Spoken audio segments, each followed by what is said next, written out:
Way 300 pounds. Your office. Hey, they don't play. Yeah.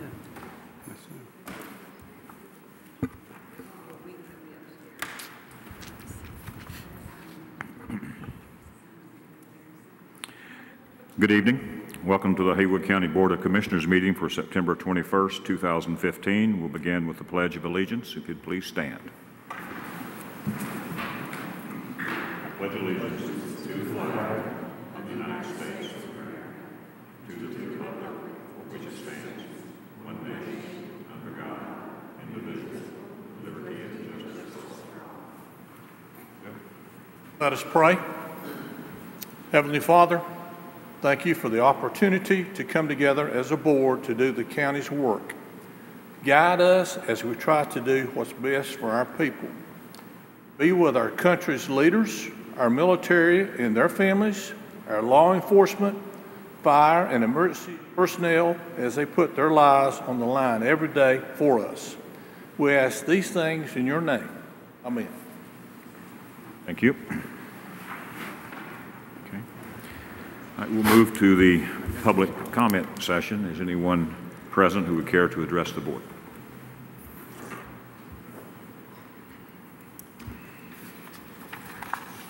Okay, then we'll move to constituent concerns. Michael?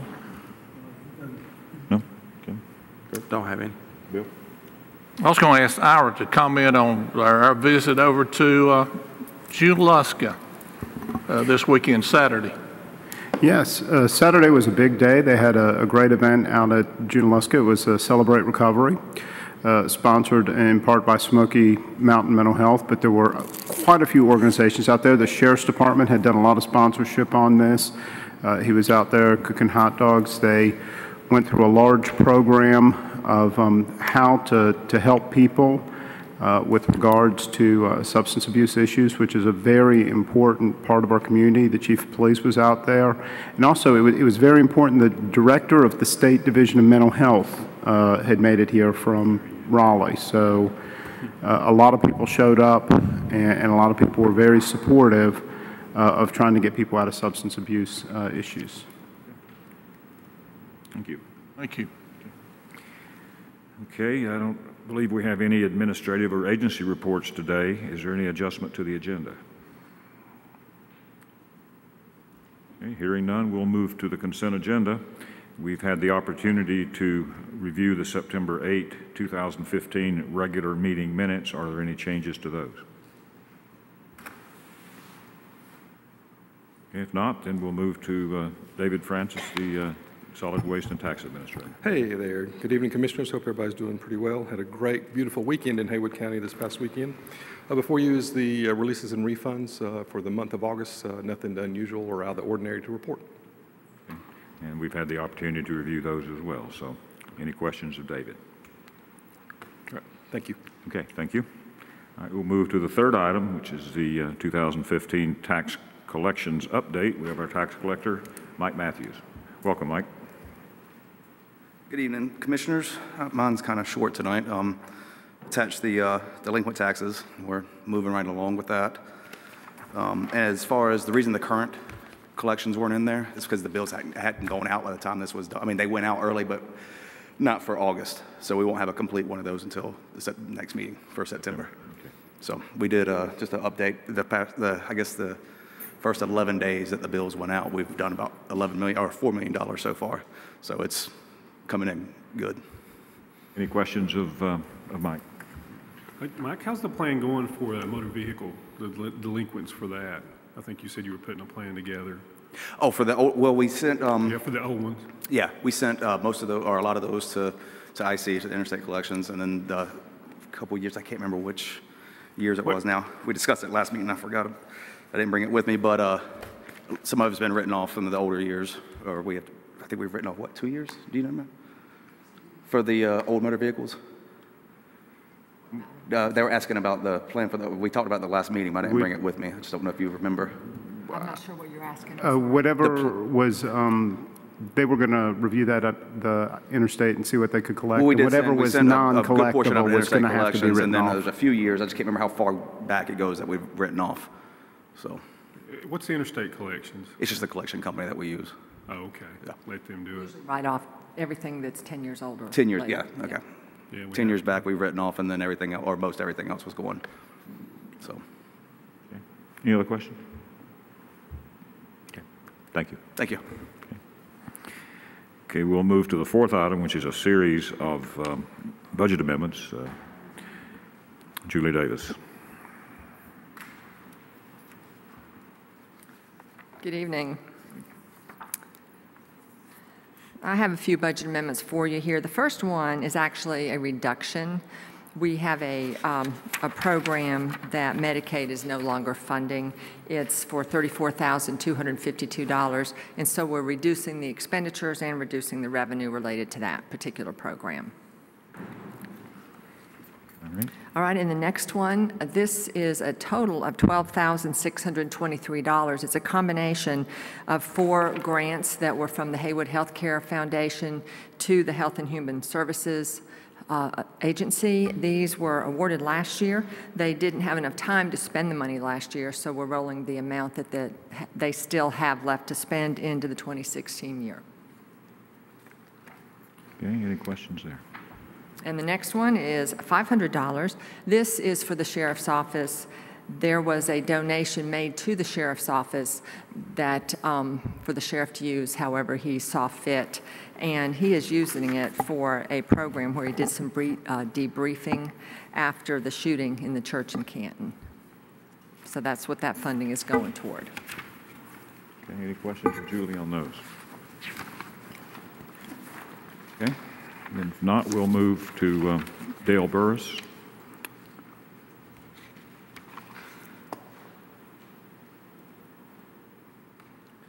Good evening. Good evening. Here to present the contract for approval that was awarded to Advanced Wireless Solutions Incorporated for the 911 EOC radio tower project. This contract was sent in. It was reviewed by the county manager and the county attorney and approved by both. So I'm requesting approval to move forward with the commissioners to sign off on this to move forward with the project. We addressed this last meeting as well, if you recall. Are there any questions of Dale? Okay. All right. Thank you, sir. Thank you. Okay, the sixth item, again, we'll return to our finance director, is a resolution of the Board of Commissioners for the County of Haywood approving an installment financing contract and deed of trust. So, Julie? Yes, I have quite a number of things for you, but the first one is a resolution. And I will mention, the resolution mentions TD Bank. That's the bank that we are hoping to award the bid to for their interest rate. We put out an RFP for bids for banks. We only received 2 bids from 2 banks, which was a little surprising. One of the bids came in at 2.56%, but the bid we chose came in at 2.16%. with no prepayment penalty. There was, TD Bank did put in a second bid. It was a little bit lower, 1.84, with a couple of different prepayment penalty options that would cost us more if we ever decided to do a prepayment than it would if we went with our no prepayment penalty. So we decided that's what we asked for, and that's what they gave us, 2.16. It's a good rate. So we're hoping you'll approve TD Bank. The resolution itself discusses the financing contract and the deed of trust, as you said. It mentions TD Bank. I'd be glad to read it. It's a very long resolution, but what this is doing is giving the staff at the county office the ability to make the transactions for this financing that we're doing for the community college project that will be repaid with sales tax money that's coming in from the college. Okay. There's a series of documents here that may sound familiar because we've done them so many times on other projects, but Julie, just if you would, just go ahead, and if anybody has a question, just stop Julie and ask. And I'll talk about them briefly. You just heard about the installment, the resolution to give us the go-ahead to do the financing contract with TD Bank and to sign all the documents for the deed of trust. The next thing I have is an agency agreement. This the reason for this agency agreement is because the collateral for the loan, it belongs with the college. So we're doing an agency agreement so that both agree that the county will own that property so the county can use it for collateral for this loan. And that's what the agent agreement basically says. And Chip, you can jump in any time if you want to talk about that. It gives personnel at the community college the power and responsibility to administer the contract and to oversee the project as the agent for the county being the owner. And that's the gist of the agency agreement. The lease agreement is because since we are going to own the county, the community college property, we need to lease it back to them so that they can use that property. And Chip, you can elaborate a little bit if you'd like. That's exactly right, so that the college would have possession and the right to the use of the property, and both for construction purposes and going forward. So those are some multiple documents related to the financing itself. Any questions on those? And Chip, you've looked at all those? Yes, I have. Okay.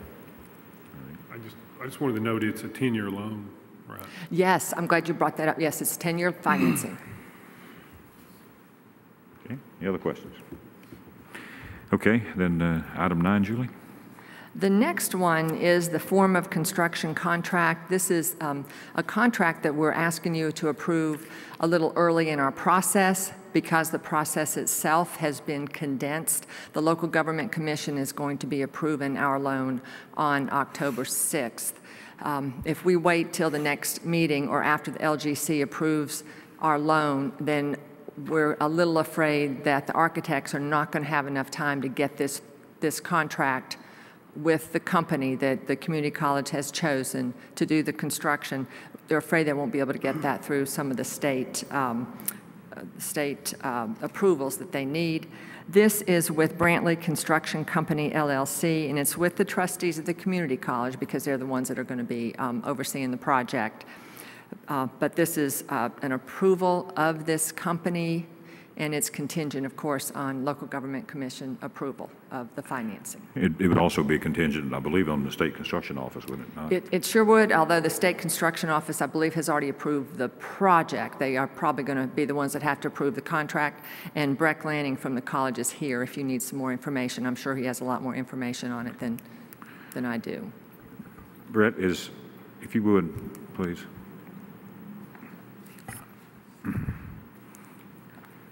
Since we're talking about a contingent approval, would the State Construction Office, would they be required, or are there requirements such that they would have to approve it first as well? Yes, they will have to approve the final contract, and that's about a 10-day turnaround time. The bids for the project are good through October 14th, and that's where that time crunch came down to, is to get that turned back around in time. Okay. Right. Any questions of Brett or Julie? Okay. All right. So let it be reflected that the contingent approval is contingent on approval of not only the Local Government Commission, but also the State Construction Office. Okay. All right. 10th item, Ira, is a Health and Human Services Agency transportation contract. Yes, good evening. The 10th item, we are asking for approval for a $90,000 contract with Champion Cab Company. This, again, is a Medicaid transportation contract, fully covered by federal funds. And the way that works is they put a number of companies under contract, and on each ride, the lowest price is determined. And often in the Canton and eastern part of the county, this turns out to be the cheapest ride. Right. Okay. Any questions there? All right, and the final item of the consent agenda is funding request for the annual Emergency Services Appreciation Dinner, Ira. Yes, the annual Emergency Services Appreciation Dinner. We're requesting $3,504 to host that at the Lambeth Inn on September 26th. There are a lot of people in this county, and this covers anyone who is connected with that particular thing, including the fire departments are invited, the police departments, the emergency medical. So this is quite a big event for them, and it's their awards ceremony for the different groups as well. Okay. It's nice to be able to show some appreciation for those folks that... On days like this, when you know that a lot of them have been out searching for the last few days, it's especially poignant. Yeah, since Saturday, I believe. Yes. Yeah. Yeah. Any questions or comments about the appreciation dinner? It's at the Lambeth Inn? Yes. Lambeth Inn, September 26th. I think the dinner begins at 6 o'clock, and photographs and preliminaries begin at 5. Mr. Chairman, I was just thinking, interest rates will never be this low again, and my guess, because there's talk already. Yeah. It's going up. Was it 2.16? 2.16, yes. I don't believe That's we'll very see good. that number again. I would not imagine so. You better get what you can. Okay, that concludes the consent agenda. Are there any questions or comments? Okay, hearing none, then I would entertain a motion that the consent agenda as presented be approved. Second. All in favor say aye. Aye. That's unanimous. Thank you. There's no old business, so we'll move to the first item of new business, which is an update on the Jcp C Program. We have with us June Ward. Welcome. Thank you. Thank you so much. I appreciate your time this evening. I just want to let you know what a great JCPC you have, and Commissioner Upton has been a faithful member for a long time. Currently, you're funding several programs, 2 new ones with your JCPC allocation this year. You have for a long time been funding a restitution program, Project Challenge, a program called Compass. It's been around for many years, has a new provider in the last decade. They do interpersonal skills development in an outdoor adventure context. And then Aspire Youth and Family provides structured day services for youth who need them, and they also offer a culinary arts interpersonal skill program called Kids at Work. And of course, over in Bryson City, this county, as well as the other 6, help to fund Hawthorne Heights, a temporary shelter that meets the needs of all 7 counties. Then new this year, 2 local programs were funded, Prime for Life, which is a substance abuse education and treatment program operated through Mountain Projects, and Juvenile Mediation funded, Mountain Mediation is the agency, of course, and that is funded to provide an alternative to going to court for interpersonal disputes, including fights and affrays and things of that nature, to prevent penetration into the court system. So we're very excited that without any additional money, your JCPC was able to fund those 2 new programs. The one reason, though, that I'm here is that you also had some folks who responded to a statewide request for proposal for some additional statewide funds that the legislature gives for specific juvenile justice populations. There are levels in juvenile justice, much as there are in mental health, and a level 2 juvenile justice client is one who's committed more than one offense, typically multiple offenses. They could be misdemeanors, or a fairly serious first-time offense could cause them to be called level 2, and it means that the intensity of their supervision is greater. Those youth are of particular interest to us, and we want to make sure that we treat them appropriately in the community to avoid commitment, because it's not very good compared to community intervention, and it's very costly. So the state legislature allocated several years ago some additional funds to address the particular needs of level 2 youth. Also, they have funds available for alternatives to commitment in the local community.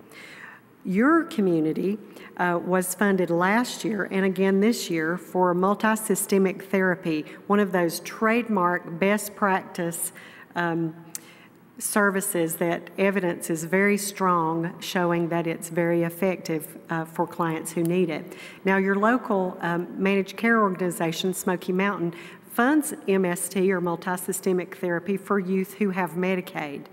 But that creates a gap because occasionally in juvenile justice, we have youth who don't have Medicaid. They may have private insurance. Mom and dad may work, one or the other, and have private insurance, but it will not touch the expense for the higher-end intensive services that youth and their families sometimes need to correct their path. So this grant, last year and again this year, is to serve only the very small number of clients that do not have access to Medicaid. Otherwise, the service would be unaffordable for them. And so it's for 5 slots for multisystemic therapy for your non-Medicaid juvenile justice clients that may need it. Now, Haywood County is the host county for that, but because not every child needs this service and not every juvenile justice client has no Medicaid, lacks Medicaid, those 5 slots will cover more than your county needs. So Macon and Jackson are also going to be served if they have a need with that $50,000 that Ms. Davis had the wisdom to already have in your budget in anticipation that it would be refunded this year, and it was. Similarly, this year, the chief court counselor here in this district, Diane Whitman, identified a real need for treatment for sexualized kids. Those are kids whose behavior is more sexualized and can sometimes result in a sex offense. And again, there are some very effective approaches to addressing that in the community. And again, the Smokey has authorized that treatment, which is offered through Barium Springs, Home for Children, now called Children's Hope Alliance, that Medicaid pays for that for those clients who have Medicaid services when that is warranted. However, again, there's a gap. If you have a child who's committed a sex offense, it's imperative that they have treatment, the best treatment available, to correct that behavior immediately in order to avoid, again, more expensive alternatives, commitment or residential placement elsewhere.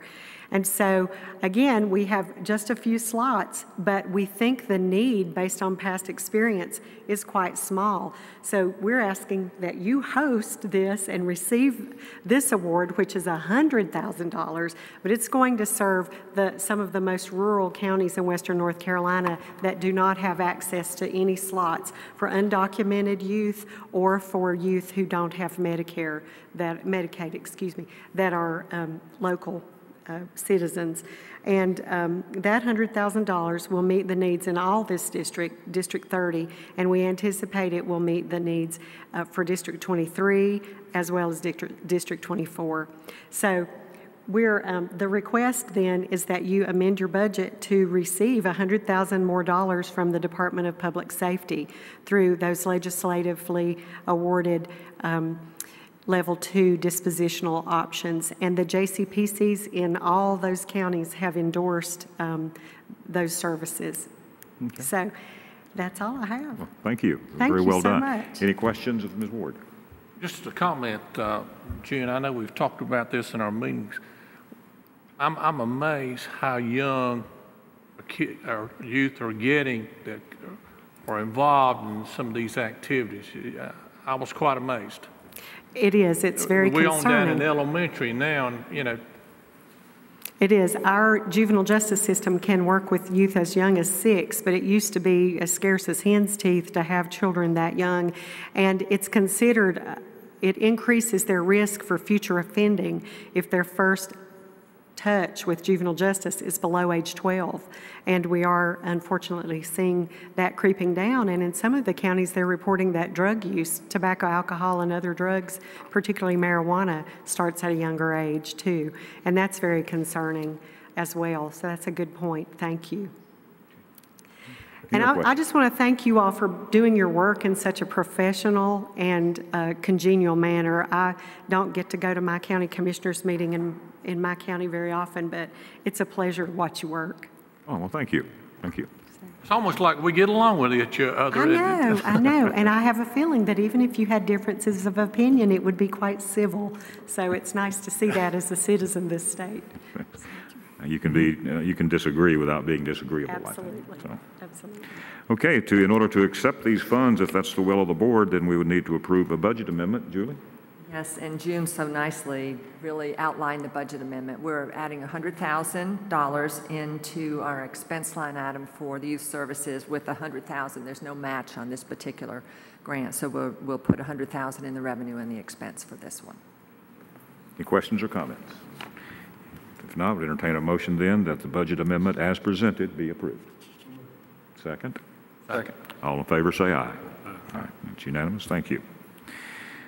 Okay, I think the next item of business was the sheriff, but he's out on a search of a missing person, a missing hiker. So, Ira, we'll call on you. Yes, the next item, we're requesting use of unauthorized substance monies to purchase a canine in the amount of $6,000. This will be a dog that would assist in law enforcement operations and in searching for substances and other items. Okay, I think the incumbent canine had some health issues, so this is what necessitated this. Yes, this is a replacement for an animal that is very sick and unable to serve. Yes. Right. Okay, and this is an authorized use of these funds. Correct. This is by statute. an authorized use under General Statute 105-113.113. This is an authorized use of these funds because the dog will be used to further the purposes of that. Right. Okay, any questions of Ira? Okay, if not, then would entertain a motion that the unauthorized substance seizure funds be approved in the amount of $6,000 for the purchase of a canine. So moved. Second. All in favor say aye. Aye. It's unanimous. Thank you. Of course, we have to pay for this. Julie, budget amendment? Yes, I have a budget amendment for you, and I'm appropriating fund balance for this particular $6,000. At the end of June, the sheriff had $53,000 available in that drug seizure fund and hasn't collected a whole lot of money yet this year, so I'm appropriating the amount of fund balance that was designated just for that program for $6,000, so he can use it to buy his canine. Okay. If there are no questions, then would entertain a motion that the budget amendment as presented be approved. So moved. Second? Second. All in favor say aye. Aye. It's unanimous. Thank you. The fifth item of new business will return to David Francis. David? Thank you, Mr. Chairman. Back in February, we updated our bid procedures for county-owned property, some foreclosed properties that we had taken in. Since that time, we had posted those, and we've only had 2 offers on properties that were lower than what we had expected. So at this time, I would request that we amend the procedures to allow the county manager to negotiate with a realtor or realtors to be able to expand our market, to maybe reach out there and get some of the properties sold that we're not being able to reach out with just our website. Some folks don't know they're on the website, so I hope that this policy will let us move some of the properties out. Currently, we have 8 properties that have been brought in through foreclosure. Stephanie Parkins and I, the land records director, have went through and looked at the inventory of properties that's in the county's name, and there may be a few more properties that we add to this list as well too, that were taken back in the 70s and 60s that that's just been laying around there too. We just didn't know what the inventory was at the time. So I'm hoping this new policy will be able to us to move some of the properties. Okay. Do you have any questions about the policy? Okay. What's the pleasure of the board? Any questions, comments? I think it's entirely reasonable. That the county manager This probably be able to at least get it out there more and more, with some advertising potentially, and make it a little bit more accessible to the public. Yeah, there's a couple of properties there that that I think that are good and marketable for a real estate agent to have. There's a couple of properties that I think that they would look at and say, it's better off to stay in there. So this gives the flexibility to the county manager, to move those forward that need to be out there, and the ones that we need to retain and that that they may not have interest in, and see if we can do it the other way. Ira, you concur with this? Yes, I think if we can get some of our properties listed with a realtor, which is what this is allowing to do, it'll help. and to negotiate with the sales, because there's some realtors, I'll just put it out there, and anyone who's willing to go with the lower price on the commissions we can use. All right, any questions or observations? I did note under submitted an offer on that page, it says submitted an offer, there's a highlighted area that says substantially lower than the listing price. I think it should be than the listing price. I'm sorry, sir. That needs to be changed to than. So it's a highlighted Oh, okay, area. okay, thank you, thank you. Yeah. We will- I'm sorry. I just noticed We'll- that. We I'll will make the change that to appropriate then. changes. Thank you. And it also should be noted that even if we get the listing, just like when we sold the Mountain Home, it'll be subject to the formal upset bid process. Right. Yeah, none of that changed. It still has to follow the statute, though. Okay. Any other questions? If not, then we'd entertain a motion that the Haywood County bid procedures for county-owned properties be amended as presented. I move. Second? Second. All in favor, say aye. Aye. Thank you. Okay, thank you. Okay, we'll move to Ira Dove again for a renewal of a lease agreement with the Department of Agriculture. Yes, this is for a renewal and extension to run through July 31st on 2018 on the Raccoon Road property where the USDA service is presently out at the Ag building. The annual amount would be for $58,604. They've been out there for quite a few years, and we're just hoping to get permission to sign this particular extension and leave them. That's a popular service in the county. Yes, and what is that lease amount again annually? $58,604. Very good. Any questions on that? I've reviewed Chip? it, and it's Okay. fine, yes. Okay. All right, then we'll entertain a motion that the renewal of the lease agreement with the Department of Agriculture for the office space at Haywood County Agricultural Services Center be approved.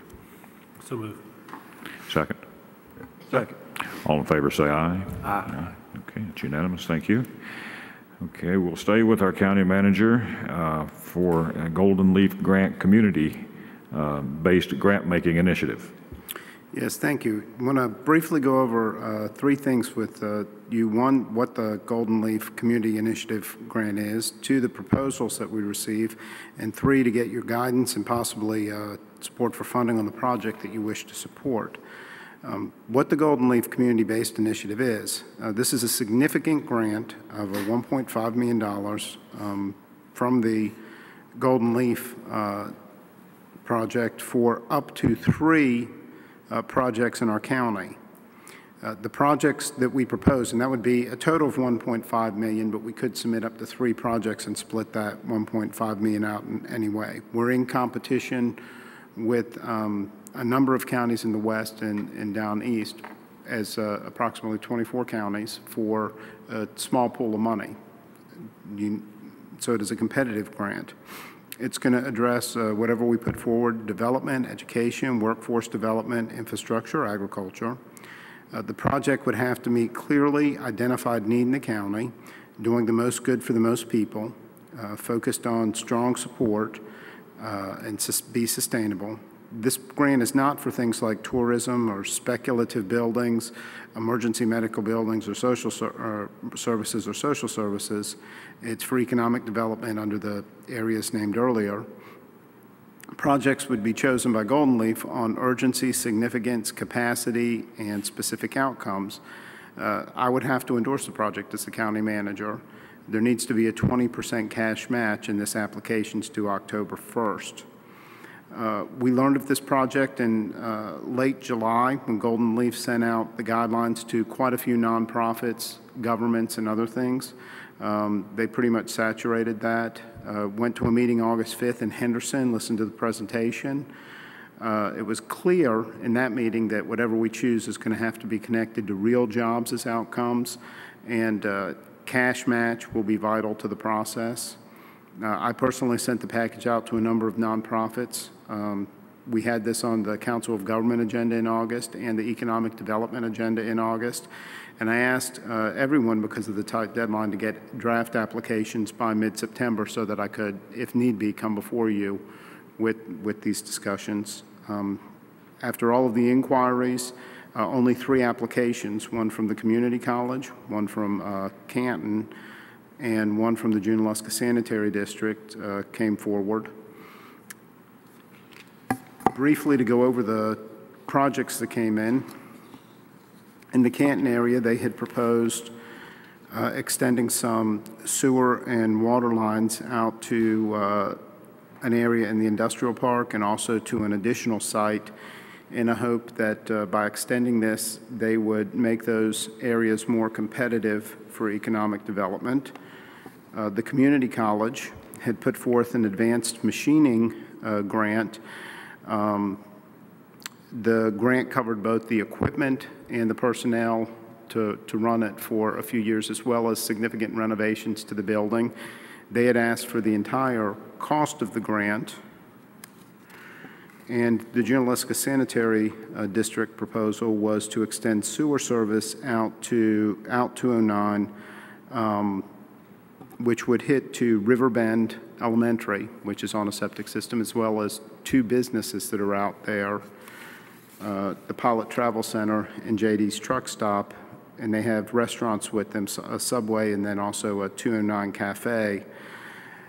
After review of the projects, they're all very worthy projects, and I would love to have several more months to work on the proposals and time, which you would, but maybe not for this. But as it stands now, when you look at the guidelines of Golden Leaf, it's my humble opinion that the Junaluska Sanitary District is presently the strongest because it impacts existing businesses and a school. Those businesses are on septic systems that have been cited by the state DNR as having issues. So you have a real world business where they can't expand, and they may have some jeopardy if they can't come up with the cash and a lot of money to fix it, and whatever they do would not be a permanent solution. You also have Riverbend Elementary, which is on a septic system, and sooner or later, it's better if you have a sewer system when you're talking about a large elementary school. So because the other projects are very worthy and things that definitely need to be explored, but these seem to have more of an impact. Plus, you have the potential for some economic development in that area right near the highway. You have a number of parcels.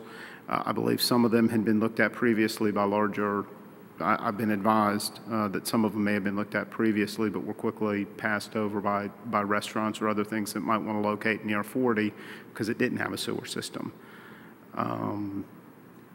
So you have the potential for development out that way as well, which I think is what is part of the economic grant. The Junaluska Sanitary District would ask that total cost on that project is over $3 million. They would come up with part of the money through sewer development loans that would have to be paid back, and they are asking for $300,000 from the county because they would extend it all the way out to Riverbend past I-40. And for that additional, they're asking for a match from the county. So that is what the Golden Leaf Project Initiative is.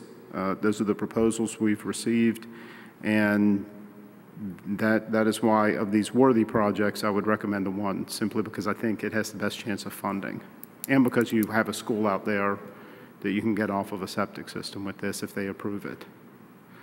Oh, I recall back in 1996, I believe it was, or 7, getting the septic system at Riverbend permitted through DNR was a very difficult thing to do. In fact, the opening of school was delayed because they hadn't approved the permit yet. The proximity to the river and a variety of factors contributed to that. If that system fails, I don't know what kind of requirements DNR would impose, but they would be very expensive, and I know who would end up paying for it. Plus, we spent a lot of money at the time for that system. We did, I think it's over $1 million Yes, at the time. that's right. And it's costly to maintain each month. There's costs associated with that, testing and so forth. So that would be a very worthwhile thing. And these businesses can expand, and they're on grandfathered in discharge permits. They're on systems that wouldn't be permitted today. Right. So if they get to a failure, they could be in real trouble if they get to a failure point. Any other comments? The system at Riverbend is 17 years old, so it's been in the ground for a good while. And I think too, there are several tracks available that could be potential. At an interstate exit, you're going to have development, and if you have water and sewer, it would be good development. Good infrastructure.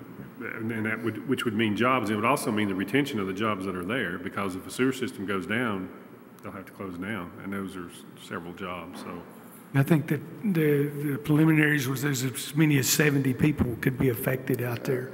You have 79 employees at those two businesses. And, you know, I've been very involved with our on this, you know, looking at these things and working with Golden Leaf. And this grant is very, very competitive. It's like $14 million available to 22 counties that's all in competition for this money. And they have certain guidelines that must be met. And you know, him and I have met with Golden Leaf, and we've discussed this and everything. And although the rest of them are very good projects and would be nice if we were able to move forward with them also, but this particular grant kind of meets most of the criteria that we're looking at, and being that it's so competitive, you know, that we want to put the best foot forward so that we can potentially win this grant or get this grant for. And so, and some of the criteria was, you know, looking at existing businesses and what's there, and if there is a need, and plus school systems, if there's a need there, and then potentially, if you would have had sewer there, what could have happened? And that's what we were talking about with the other businesses potentially looking at that area, and when they saw that it didn't have sewer, that they just moved on to another area. And then also, if you do have it there, what it could bring, and you know, which we all know that if you have good sewer and water in an area, that it does help potential for economic development. And that particular area down there has several parcels of property that could be available for that. So, okay. The Golden Leaf doesn't require that the County Board of Commissioners necessarily endorse, but in this event, a $300,000 match would be required, which would require us to approve that ahead of time. I think that one of the things that they will look at is to see that you have multiple agencies involved with this, and which would be Sanitary County and the wastewater loans that Junaluska would pursue to you know, get the remaining monies to complete this. Yes. Any other questions or comments? Chip, you have anything? No, nothing more. Okay. All right, then, based on the county manager's presentation, I would entertain a motion that the Golden Leaf grant application for the Junaluska Sanitary District's Highway 209 and I-40 and Riverbend Sewer Service project be approved for submission, noting that there will be a 20% match. So moved. Second? Second. All in favor, say aye. Aye. Aye. Okay, that's unanimous. Thank you, Ira. And the final item of new business is appointments to the Haywood County Planning Board. We interviewed, we have 2 applicants, if I'm not mistaken, for 2 positions. Correct. And we conducted interviews of Howard Sorrells and Candace Haladvik earlier this evening, since they were and both were quite impressive. I think the board would agree, and they certainly are qualified. So if there's no objection, I would entertain a motion that they be appointed to the Haywood County Planning Board. And I just need to make one comment that one applicant, Howard Sorrells, happens to be a very close relationship to me. So Whether I should abstain from him or continue, I'm not sure. You need not abstain, just disclosing is sufficient, if it's okay with the chair. I didn't hear you. He need not abstain, just disclosing is sufficient if the chair. All right, I think it's a cousin. It's not like a sibling or anything like that, so. Okay, we'll entertain that motion. So moved. Second? Second. All in favor, say aye. Aye. Okay, that's unanimous. Okay, at this point then, I would entertain a motion that we enter into closed session for personnel under authority of 143-318.11A6 and economic development, 143-318.11A4. So moved. Second? Second. All in favor, say aye. Aye. I do not expect any action following.